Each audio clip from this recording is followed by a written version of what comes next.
This will be the first of 3 screencasts looking at the Centra functionality of a webinar. And a webinar is typically a Centra event which you use for larger scale events. Often they have been used for professional development for teachers and leaders on a larger scale. So what we do is go to our domain, which we typically use, and enter some credentials to get into our domain. And once we've done that, what we need to think about a little bit is firstly, the nature of the event is there's going to be a guest presenter typically, and so we need to create an account for the guest presenter. So I go into Manage Users, and I'm going to add an account, and the presenter's name is Tom Brown.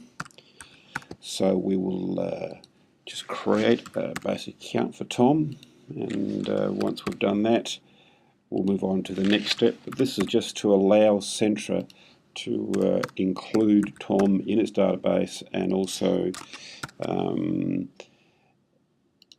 the ability to have the bio and photos of Tom, if appropriate, in the details for the webinar itself.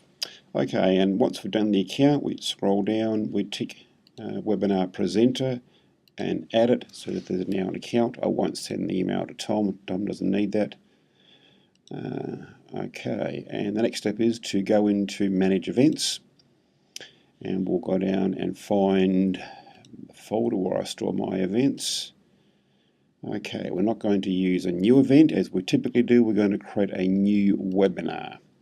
And we've brought up with a follow the bouncing ball. You can't make too many mistakes. We go next, and the event is going to be called Cyber Safety. And the date for the event is happening at the end of the month. It is beginning 11:30, it's going for 1 hour, and we'll scroll down. The limit to attend is set at 200 by default.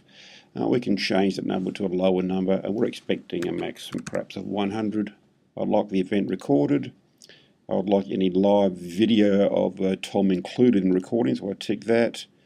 And we'll tick the public event box as well, and scroll down to the bottom here where it says send me a notification when enrollment reaches 200. Well, we've set a maximum of 100, so notify me when we get close to it. So when we get to 80, send me an email to let me know what's going on. We go next. There's no agenda at this stage, or no content from the presenter, and we may upload the content a bit later on. So we go to the next one. The leader of the session will be me. I'll be running the session because I'm creating it, but I want to make sure that Tom's name is certainly there as a presenter, so I tick Tom's name, and we go down and click on Next. Now at this stage we'll just stop, and we'll recommence with our next session, session 2, with the webinars in a moment's time.